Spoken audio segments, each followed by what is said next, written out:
Hello guys, hope कि आप sincerely जो थोड़ा बहुत है अच्छे से पढ़ाई कर रहे होंगे। तो ये मेरा वीडियो है जीएस का प्रिपरेशन कैसे करना है कोई भी वन डे एग्जाम के लिए, चाहे एसएससी हो या रेलवे हो, बिहार एसएससी हो, कोई आपका वन डे एग्जाम कोई भी हो। उसमें अगर आपको जीएस प्रिपेयर करना है तो उसके लिए ये स्ट्रेटजी है। देखिए, जीएस में सबसे पहला चीज़ है कि 3 पार्ट होते हैं।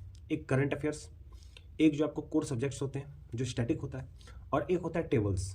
अभी सबसे पहले करंट अफेयर्स, तो करंट अफेयर्स का हम डिटेल डिस्कशन कर चुके हैं अपने एक वीडियो में। दूसरा पार्ट आता है सब्जेक्ट्स। तो सब्जेक्ट्स में हम लोग को पता है कि 5 सब्जेक्ट होते हैं: हिस्ट्री, इकोनॉमिक्स, ज्योग्राफी, पॉलिटी और साइंस, जिसमें आपको फिजिक्स, केमिस्ट्री, बायो होंगे। ठीक, इसी का हम डिस्कशन करने वाले हैं आज सब्जेक्ट्स का। और जीएस का तीसरा पार्ट होता है टेबल्स। टेबल्स या फिर टेबुलर फॉर्मेट में होते हैं आपके बहुत सारे चीज़, जैसे कि बहुत बार आपको पूछा जाता है कि वर्ल्ड में फर्स्ट ये कौन अचीव किए, इंडिया में फर्स्ट कौन अचीव किए, सबसे बड़ा रिवर, सबसे छोटा रिवर, माउंट एवरेस्ट, सब मतलब कि हिमालय, बहुत सारा जो आपको माउंट रेंजेस होते हैं वो सब आपसे पूछा जाता है। अलग अलग तरह का टेबुलर फॉर्मेट्स आपको याद करना रहता है। जैसे इस टाइप का साइक्लोन किस कंटिनेंट में आता है, इस टाइप का तूफान किस जगह आता है, इसका एक टेबुलर फॉर्मेट में होता है। जैसे विटामिन्स, इस विटामिन की कमी से ये होता है, इस विटामिन के डेफिशिएंसी से ये होता है, उसका एक टेबल्स होते हैं। ठीक, या फिर इस बैक्टीरिया या फिर इस वायरस के वजह से ये बीमारी होता है, वो टेबुलर फॉर्मेट में होता है। तो बहुत सारा टेबुलर फॉर्मेट होता है, वो आपको उसका एक अलग वीडियो बनेगा जिसमें टेबुलर फॉर्मेट को आपको कैसे अच्छे से करना है। क्योंकि जब कोई भी एग्जाम होगा तो आपको अगर 100 नंबर्स का करंट अफेयर, 100 नंबर का अगर आप जीएस आ रहा है तो उसमें से करंट अफेयर्स रहेगा 10% या 15%। टेबुलर फॉर्मेट जो होता है उसमें से भी 10 से 15-20% क्वेश्चन रहेगा। सिंपल सा पूछा जाता है। हम लोग भी जब एग्जाम का प्रिपरेशन करते थे तो जैसे वर्ल्ड हेरिटेज साइट, वो बहुत इंपॉर्टेंट होता है आपको, तो वो सब आपको धीरे धीरे करना होगा। तो टेबल्स का फिर एक हो गया, और फिर आपको मेन जो है जो स्टैटिक पोर्शन है उससे पूछा जाता है। तो टेबल्स के लिए अलग वीडियो आएगा। अब हम बात करते हैं सब्जेक्ट्स के लिए। तो सब्जेक्ट में आपके पास आते हैं कौन कौन सा: हिस्ट्री, पॉलिटी, इकोनॉमिक्स, ज्योग्राफी और साइंस। ठीक, तो अब इसको करने का क्या तरीका है। आपको अगर आप 1 घंटा पर डे पढ़ रहे हैं जीएस 6 से 8 महीना, तो आपका क्या स्टडी होना चाहिए, आप किस तरह से डिस्ट्रीब्यूट करेंगे। 10 मिनट आप करंट अफेयर्स को पढ़ रहे हैं, 10 मिनट तो आपको पढ़ना ही है। अगर आपको अच्छा लग रहा है तो 15 मिनट पढ़ लिए। 40 मिनट्स आपको सब्जेक्ट्स पढ़ने हैं। जैसे आपको जो 5 सब्जेक्ट बताए हम, उसको आपको 40 मिनट्स डिवोट करना है पर डे, और बाकी का 10 मिनट टेबल करना है। तो 10 minute current, 40 minute subject, 10 minute tables. तो अब हमारा डिस्कशन यहाँ पे ये रहेगा कि सब्जेक्ट को कैसे प्रिपेयर करें। और ये उनके लिए जो सेल्फ स्टडी करना चाहते हैं। जो कोर्सेज देखना चाह रहे हैं वो तो अपना कोर्स देख रहे हैं, उसको आप फॉलो कीजिए, लेकिन सेल्फ स्टडी कर रहे हैं तो आपके लिए ये एक तरीका है। तो आपको 1 घंटा ही पर डे आप इन्वेस्ट कर रहे हैं। चलिए, तो 1 घंटा इन्वेस्ट कर रहे हैं, उसमें से आपको एक सब्जेक्ट को तो मात्र 40 मिनट्स देना है। मतलब एक 2 सब्जेक्ट्स वाले पार्ट को आपको मात्र 40 मिनट देना है। 10 minute current affair, 10 minute tabular format, या फिर जो इंपॉर्टेंट नाम पर्सनालिटी होते हैं, इन्वेंशंस, वो अलग पार्ट में करते हैं, मतलब टेबल वाले पार्ट में करते हैं। तो ये पार्ट आपका हो गया सब्जेक्ट। तो आपके पास 40 मिनट है। तो क्या आप 40 मिनट एक ही सब्जेक्ट पढ़िएगा, या हिस्ट्री ही पढ़िएगा, या पॉलिटी ही पढ़िएगा, या इकोनॉमिक्स ही पढ़िएगा? नहीं, बोर हो जाएगा। तो 40 मिनट में से 20-20 मिनट आपको 2 सब्जेक्ट पढ़ने हैं। 20 मिनट अगर आप हिस्ट्री पढ़ रहे हैं तो 20 मिनट आप फिजिक्स पढ़ लीजिए या पॉलिटी पढ़ लीजिए। 20 मिनट पॉलिटी पढ़ रहे हैं, 20 मिनट ज्योग्राफी पढ़ लीजिए। तो 2 टॉपिक जो कोई आपको थोड़ा टफ लगता है, कोई आसान लगता है, मॉडरेटली मतलब दूसरे के कंपेरिजन में आसान है, तो 2 सब्जेक्ट्स पकड़ लिए, और वो दोनों सब्जेक्ट्स को हम पढ़ रहे हैं 20-20 मिनट, मात्र 20-20 मिनट। तो कोई भी टॉपिक 2 सब्जेक्ट पकड़ लीजिए। ठीक, तो अगर आप 2 सब्जेक्ट एक साथ पढ़ रहे हैं और 2 मंथ तक पढ़ रहे हैं, तो आपको 2 मंथ में 2 सब्जेक्ट प्रिपेयर हो गए, जो वन डे एग्जाम का हम बात कर रहे हैं। देखिए, अच्छा, इस पर लास्ट में डिस्कशन करते हैं। ठीक है, कि आपको इस तरह से बोला जाता है कि इतने सारे घंटे, वो आपको जरूरी नहीं है। तो आप अगर 2 मंथ तक 20-20 मिनट एक सब्जेक्ट को दे रहे हैं तो आपका 2 मंथ मैक्सिमम 2.5। तो अगर आप कोई भी एक सब्जेक्ट 2 से 2.5 मंथ कर रहे हैं और 20-20 मिनट दे रहे हैं, तो आपका वो सब्जेक्ट मोस्ट प्रोबेबली ख़त्म हो जाना चाहिए। ये अप्रॉक्सीमेट टाइम ले रहा है। तो जैसे अब आप 20 मिनट पढ़ रहे हैं, मान लीजिए हिस्ट्री पकड़ ली और एक आप फिजिक्स पकड़ लीजिए। हिस्ट्री और फिजिक्स पढ़ रहे हैं, 20 minute history, 20 minute physics. 20 minute में मान के चलिए आप अपना स्पीड देख लीजिए कि आप 20 मिनट में आप लूसेंट या फिर अरिहंत फॉलो करते हैं। तो लूसेंट या अरिहंत फॉलो करते हैं तो आप, या फिर कोई भी वन लाइनर बुक, कोई भी आप बुक फॉलो करते हैं जो आपको शॉर्ट में है, मान लीजिए 400, 500, 600 पेज का होता है, वो आप फॉलो कर रहे हैं। तो अगर आप लूसेंट कर रहे हैं, मान के चलते हैं, तो आप अपना टारगेट देखिए कि 20 मिनट में आप कितना पेज कवर कर पा रहे हैं। मान लीजिए 20 मिनट में आप 2 पेज पढ़ पा रहे हैं। अगर आपका स्पीड अच्छा है, आपका स्पीड स्लो है, तो 20 मिनट में 1 ही पेज पढ़ पा रहे हैं। ठीक, अगर आप 2 पेज पढ़ पा रहे हैं तो आप 20 मिनट में हिस्ट्री का 2 पेज पढ़ लीजिएगा, और फिजिक्स 20 मिनट में आप 3 पेज पढ़ सकते हैं, क्योंकि फिजिक्स आसान है, किसी के लिए आसान है, किसी के लिए हिस्ट्री आसान है। तो मान के चलते हैं अगर आप 40 मिनट इन्वेस्ट कर रहे हैं तो आप 4 से 5 पेज पढ़ लीजिएगा आराम से।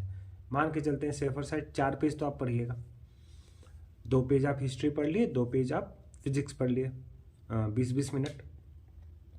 अब जो आप एक पेज मान लीजिए हिस्ट्री का पढ़े, जैसे पहला पेज है आपको इंडस वैली सिविलाइजेशन, तो उसमें आपको जो 10 पॉइंट आसान लगता है और इम्पोर्टेंट लगता है अभी करंट नॉलेज के अकॉर्डिंग, आपको जो इम्पोर्टेंट या आसान लगता है आप उसको अंडरलाइन कर लीजिए। मान लीजिए एक पेज में 10 पॉइंट को आप अंडरलाइन कर लिए, वो 10 पॉइंट को ही आपको रटना है। तो आप एक बार पूरा रीडिंग कर दिए और वो 10 लाइन को अंडरलाइन कर दिए। अगला पेज में भी आप एक पेज पढ़ लिए और 10 लाइन जो आपको इंपॉर्टेंट लग रहा है थोड़ा उसको अंडरलाइन कर लिए, पूरा अंडरलाइन नहीं किया। तो 2 पेज में आपको 20 पॉइंट हो गया। मान लीजिए आप 4 पेज पढ़ते हैं तो 40 पॉइंट आप अंडरलाइन कर लिए। वो जो अंडरलाइन पोर्शन है उसको आपको एफर्ट के साथ याद करना है, एफर्ट लगा के उसको मेमोराइज करना है, ठीक है। तो अगर आप इस तरह से कर रहे हैं तो आप पर डे 4 पेज पढ़ रहे हैं, 4 नया पेज पढ़ रहे हैं, 40 पॉइंटर 10-10 पॉइंटर हर पेज का, उसको आप एफर्ट डाल के मेमोराइज कर रहे हैं। आपको लग रहा है कि ऐसे तो बहुत स्लो होगा या फिर ऐसे कंप्लीट हो नहीं पाएगा, सबसे बेस्ट स्ट्रेटजी यही है आपको, क्योंकि आप एक बार तो उसको पढ़ रहे हैं ना, फिर उसमें जो इंपॉर्टेंट पॉइंटर्स है वो याद कर रहे हैं। जब आप किसी टीचर का वीडियो लेक्चर देखते हैं जो उसका 1000 क्वेश्चन का सीरीज रहता है, तो वो 1000 क्वेश्चन में क्या है, 1000 पॉइंटर ही तो डिस्कस कर रहे हैं। एक क्वेश्चन में 4 ऑप्शन है, एक पॉइंटर आप अगर याद कर लीजिए, जैसे इंडस वैली सिविलाइजेशन इस टाइम से इस टाइम तक था, अब वो वही कभी आपको क्वेश्चन के फॉर्मेट में करा दिया जाता है। उस टाइम तो आप ये नहीं देखते हैं कि कैसे कवर हो पाएगा 1000 क्वेश्चन, लेकिन यहाँ पे आप 40 पॉइंटर पर डे प्रिपेयर कर रहे हैं, 4 पेज भी आप पढ़ लिए, 40 पॉइंटर भी आप पढ़ लिए। एक मंथ अगर आप करते हैं तो मान के चलते आप 6 दिन ही पढ़ रहे हैं, तो 1000 पॉइंटर आप हर मंथ रेडी कर रहे हैं। 1000 पॉइंट आपका 1000 क्वेश्चंस रेडी हो रहा है, कोई लेक्चर कहीं कुछ नहीं देखने का जरूरत, पर आपका 1000 पॉइंट रेडी हो गया। 1 महीना तक पढ़े और आप 100 पेज पढ़ भी लिए। मान के चलते हैं अगर आप पढ़ रहे 4 पेज पढ़ रहे हैं तो एक मंथ में 120 पेज पढ़ रहे हैं, सेफर साइड 100 पेज पढ़ रहे हैं, तो 100 पेज पढ़ रहे हैं आप, 1000 पॉइंटर्स आपका रेडी हो गया और मात्र आप 40 मिनट इन्वेस्ट किए। इससे बेस्ट क्या हो सकता है। अगर आप थोड़ा स्लो हैं तो 900 पॉइंटर होगा, 90 पेज होंगे, कोई बात नहीं, और स्लो होंगे तो 80 पॉइंटर, 800 पॉइंटर, 80 पेज आप प्रिपेयर, एक पेज में 10 पॉइंटर प्रिपेयर हो रहा है, ठीक। तो पढ़ने का तरीका, जब जीएस पढ़ रहे हैं तो पढ़ने का तरीका ये है, जब आप मान लीजिए हिस्ट्री का फर्स्ट और सेकंड पेज पढ़ लिए, उसमें 10 पॉइंटर आप अंडरलाइन कर लिए, इंपॉर्टेंट जो आपको लग रहा है, उसमें आप फर्स्ट टाइम एफर्ट डाल रहे हैं, मतलब उस पॉइंट को याद करने के लिए एफर्ट डाल रहे हैं, बार बार उसको पढ़ रहे हैं। सेकेंड टाइम फिर आप एफर्ट डालिए, स्लाइट एफर्ट जाए। सेकेंड टाइम जैसे अगला दिन हम 2 पेज और पढ़ लिए या 1 पेज 1.5 पेज पढ़ लिए, पिछला वाला जो 10 पॉइंटर था या 20 पॉइंटर था उसको हम एक बार थोड़ा एफर्ट डाल के पढ़ लेंगे, 5 मिनट भी नहीं लगेगा उसमें, है ना, थोड़ा, क्योंकि वो तो आप पढ़ चुके हैं। थोड़ा एफर्ट डालिए और थोड़ा सा स्लाइट और एफर्ट डालिए, ठीक, रटने के लिए।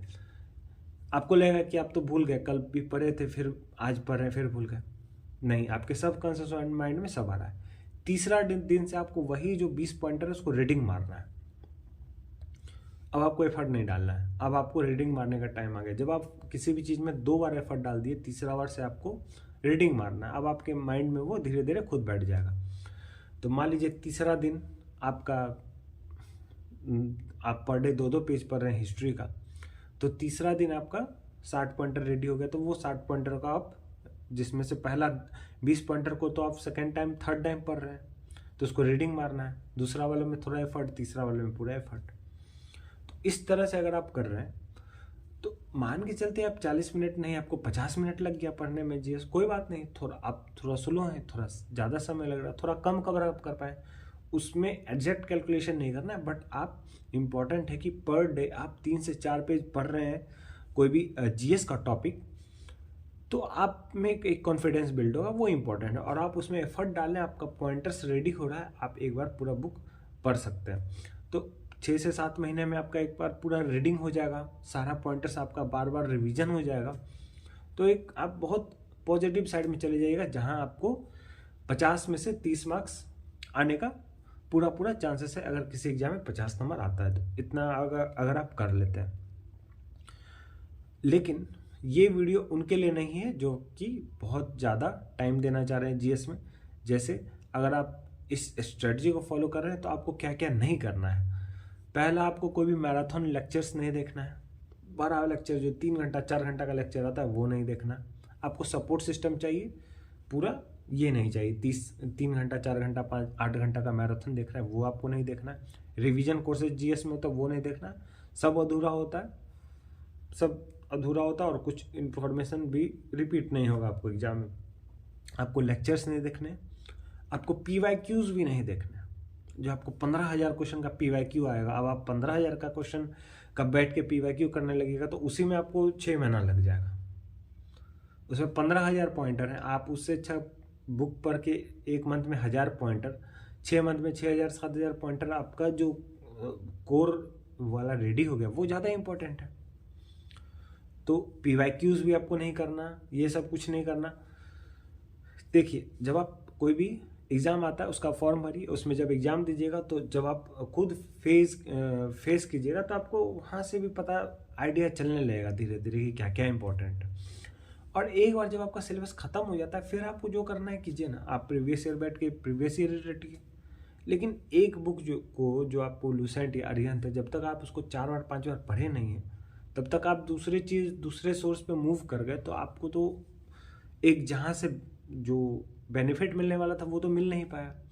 आप एक एक फीट का मतलब कि खड्डा 10 जगह खोदिएगा और एक जगह 10 फीट का खड्डा खोदिएगा तो वो ज़्यादा अच्छा है ना, वहाँ से आपको पानी मिल सकता है।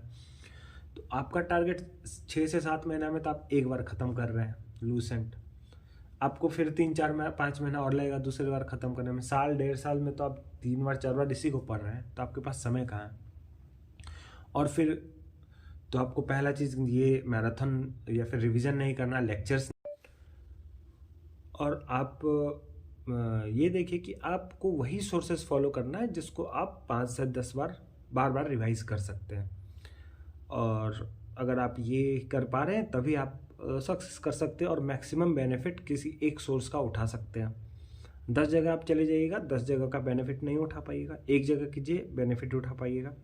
तो आपसे क्लियरली बता दिए हैं क्या क्या नहीं करना है। मैराथन नहीं देखना है, लेक्चर्स नहीं देखना है किसी का, PYQ pointers, series of question नहीं देखना। अगर आपको इच्छा है कि हमको वीडियोज़ लेक्चर भी देखना है तो अगर आपको लेक्चर्स देखने हैं तो आप वो कर सकते हैं कि किसी का शॉर्ट लेक्चर्स आ रहा है हर टॉपिक का, जैसे बुद्धिज्म का 5-10 मिनट का लेक्चर, जैन का 5 मिनट का लेक्चर, इंडस वैली सिविलाइजेशन का 10-15 मिनट का लेक्चर। हर टॉपिक पे 10 मिनट 15 मिनट 20 मिनट का अगर लेक्चर अवेलेबल है तो उसको आप फॉलो कर सकते हैं। वहाँ से आपको बेसिक अंडरस्टैंडिंग मिल रहा है ताकि आप किसी बुक से पढ़िएगा तो आपको हेल्प मिलेगा।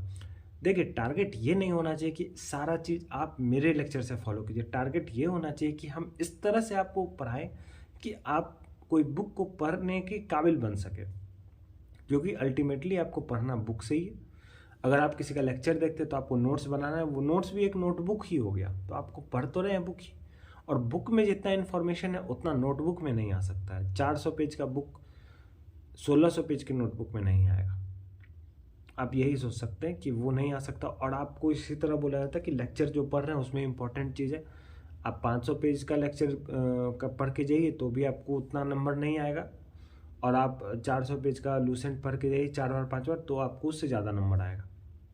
ऐसा कुछ नहीं कि वो इम्पोर्टेंट बढ़ा रहे हैं और इसमें फालतू चीज़ है। आप खुद सेपरेट कर पाइएगा धीरे धीरे। और कुछ GS ही ऐसा चीज़ है कि उसमें पता ही नहीं क्या इंपॉर्टेंट है क्या फालतू है। तो जो लूसेंट अरिहंत में है उसमें ऑब्वियस होता है 10% ही काम का होगा, 90% फालतू होगा। जो 10% काम का है वो किसी को नहीं पता है कौन सा 10% काम का है। तो आपको पढ़ना पूरा ही है, लेकिन हाँ उसमें रहेगा कि कुछ कुछ चीज़ इंपॉर्टेंट है वो आपको बार बार रिपीट होगा एग्जाम्स में। और मेरा भी लेक्चर का कोर्स आएगा, पॉलिटी का आएगा, धीरे धीरे हर सब्जेक्ट का आएगा, जिसमें हम इम्पॉर्टेंट जो हमको मेरे अकॉर्डिंग इम्पॉर्टेंट है। तो जब आप वो 10 मिनट का लेक्चर रहेगा आप उसको स्पीड में 5 मिनट में कर सकते हैं, तो आपका समय भी बच गया। उससे आपको ये पता चलेगा कि बेसिक पता चल गया उस टॉपिक का, और आप वो टॉपिक अरिहंत से या फिर लूसेंट से पढ़ रहे हैं तो आपको आसानी लगेगा, थोड़ा सा आसान लग सकता है। और वो जो पॉइंट हम डिस्कस करेंगे वो आपको याद होना ही चाहिए। देखिए कुछ कुछ चीज़ है वो मिनिमम बेसिक चीज़ है, वो आपको याद होना चाहिए। जैसे मैथमेटिक्स सब्जेक्ट ले लीजिए, उसमें जो फॉर्मूलेज होते हैं वो आपको ज़रूर से ज़रूर आना चाहिए, वो मिनिमम रिक्वायरमेंट्स है। तो हर जगह कुछ मिनिमम रिक्वायरमेंट्स होते हैं। जैसे अगर आप इंग्लिश कर रहे हैं तो आपको मिनिमम 3 से 4,000, 2 से 3,000, 4,000 वर्ड मीनिंग याद होना चाहिए, ये मिनिमम रिक्वायरमेंट्स। मैथ है तो आपको पर डे 10 मिनट कैलकुलेशन करना ही चाहिए, मिनिमम रिक्वायरमेंट। उसी तरह जीएस में भी मिनिमम रिक्वायरमेंट ये है कि जो आसान चीज़ बार बार रिपीट होता है, जो आसान भी है बार बार रिपीट भी हो रहा है, वो मिनिमम रिक्वायरमेंट है, वो आपको आना चाहिए। तो वो हम अपने लेक्चर के थ्रू, जो शॉर्ट लेक्चर्स होगा उसके थ्रू हम डिलीवर करने का कोशिश करेंगे। ये हो गया सबसे लास्ट बात। और एक और बात इम्पॉर्टेंट, अगर आप कहीं पे लेक्चर देख रहे हैं वो 400 घंटे, 300 घंटे, 500 घंटे में सिर्फ जीएस आपको पढ़ा रहा है, तो कोई भी कोचिंग का आप एक बार खोल के देखिए जो यूपीएससी का पढ़ाते हैं, उनका जब आप देखिएगा तो वो यूपीएससी का प्रिपरेशन जो जीएस का होता है 1,800 घंटे में, 1,000 घंटे में कोई ही पढ़ाता है, 800 घंटे में पूरा जीएस खत्म। ऑप्शनल छोड़ के यूपीएससी का बात करें, 800 घंटा में जीएस खत्म। वो 800 घंटा में यूपीएससी का जीएस खत्म कर रहे हैं और आपको एसएससी का जीएस खत्म करने में 400 घंटा लग रहा है, तो क्या फ़ायदा? यूपीएससी के सामने एसएससी का सिलेबस क्या है? कुछ नहीं। यूपीएससी में रिटर्न है, क्या क्या है, यहाँ पे क्या है? कुछ नहीं, 1 पॉइंटर है। और उसमें भी यूपीएससी में सिर्फ जीएस आता है तो 800 घंटे का क्लासेस चलता है। यहाँ तो आपको 4 पार्ट है, मैथ, रीजनिंग, जीएस, इंग्लिश। तो अगर वहाँ पे 1000 घंटे आप देते हैं तो एसएससी में आप 500 घंटे ओवरऑल दे रहे हैं, तो आपका कहीं पे क्लासेस में टाइम दे रहे हैं तो आपका हो गया। उसमें से भी जीएस में अगर आप 100-150 घंटा दे रहे हैं तो बहुत हुआ। तो 100-150 घंटा का लेक्चर आपको मैक्सिमम होना चाहिए अगर जीएस का कर रहा है, उससे ज़्यादा का नहीं, क्योंकि आपको खुद भी तो पढ़ना है। अगर आप 100-150 घंटा कहीं इन्वेस्ट नहीं कर रहे हैं, खुद से भी कर रहे हैं, तो वो ज़्यादा अच्छा है, वो ज़्यादा आपके अंदर कॉन्फिडेंस बिल्ड करेगा। कोई भी एग्ज़ाम देने के लिए आप जाते हैं इस भरोसे नहीं कि हम 1000 लेक्चर देख लें, इस भरोसे कि हम कितना उस सब्जेक्ट पे कितना हम खुद से मेहनत किए, उस कॉन्फिडेंस के साथ हम एग्ज़ाम में जाते हैं। तो आपको यहाँ से भी ये भी क्लियर हो गया कि बहुत ज़्यादा किसी का लेक्चर फॉलो नहीं करना है, बहुत ज़्यादा घुसना नहीं है किसी भी चीज़ में। और बहुत ज़्यादा कोई बोलता है कि बहुत ज़्यादा इंपॉर्टेंट हम आपको बता रहे हैं, एग्ज़ाम में यहाँ से ही आएगा, 80% क्वेश्चन यहाँ से आएगा, ऐसा कुछ नहीं है, कहीं से कुछ नहीं आने वाला है। बुक से जो बुक में है वो बुक से ही सीख के वहाँ पे कर रहे हैं, या फिर अलग अलग एग्जाम्स का क्वेश्चन को एनालिसिस करके। तो उनका काम ही है ये जीएस का, तो वो सिर्फ ये करते हैं। एक सब्जेक्ट, एक टीचर एक सब्जेक्ट पढ़ा रहा है, 2 सब्जेक्ट पढ़ा रहा है, तो उसके पास दिन भर काम ही यही है, वही करते जा रहा है। आपको तो इतना सारा चीज़ करना है और आपको 50 में 50 तो जीएस में लाना नहीं है। 30-25 नंबर भी आ गया, 30 नंबर भी आ गया अगर एसएससी जैसा एग्ज़ाम में, रेलवे जैसा एग्ज़ाम में। और अगर आप बिहार एसएससी मान लीजिए टारगेट करें, तो उसमें तो मैक्सिमम पार्ट जीएस का है, तो आपको जीएस 2 घंटा पढ़ना पड़ेगा, यही हो सकता है। बस इतना ही है, जीएस के लिए इतना ही करना है, इससे कुछ ज़्यादा करना नहीं है। और अगर हमको लगेगा कुछ ऐड करना है तो हम वीडियो में ऐड करेंगे। और टेबल्स को हमको कैसे मेमोराइज करना है, कैसे हम जो फॉर्मेट्स टेबल फॉर्मेट में होते हैं हमारे पास बहुत सारी इन्फॉर्मेशन, उसको कैसे करना है, उसके लिए हम अगले वीडियो में बात करते हैं। Thank you.